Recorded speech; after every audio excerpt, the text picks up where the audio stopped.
বিকেলে নবান্ন থেকে আমি এবং সংশ্লিষ্ট দপ্তরের মাননীয় মন্ত্রী সিএস এফএস এবং অন্য আধিকারিকদের উপস্থিতিতে অগ্নিমিত্রা পাল এবং আমি একটি ফর্ম পাবলিশ করব, যেই ফর্ম অন্নপূর্ণা যোজনায় ফিল আপ করতে হবে এবং আমরা কালকেই বিস্তারিত বলবো।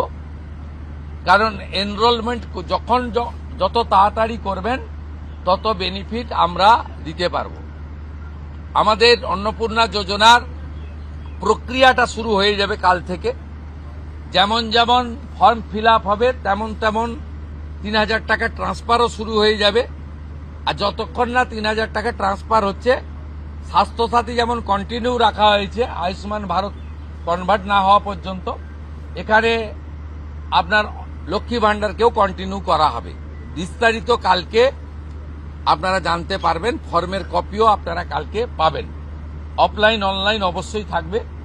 শুধু পাবলিকের উপরে ছেড়ে দেওয়া হবে না, বিধায়করা নিজ উদ্যোগে ফর্ম ফিল আপ করাবেন এবং সরকারও বিডিওদের নেতৃত্বে প্রত্যেক বাড়িতে বাড়িতে ফর্ম ফিল আপের জন্য সহযোগিতা করার জন্য লোক পাবেন। এবং মাথায় রাখতে হবে, ভারতীয়রাই কেবলমাত্র এই সুযোগ পাবেন, অভারতীয়রাই সুযোগ পাবেন না। ভারতবর্ষের সরকারের টাকা বাংলাদেশ থেকে আসা অবৈধ অনুপ্রবেশকারীদের দেওয়ার জন্য নয়, এটা খুব ক্রিস্টাল ক্লিয়ার।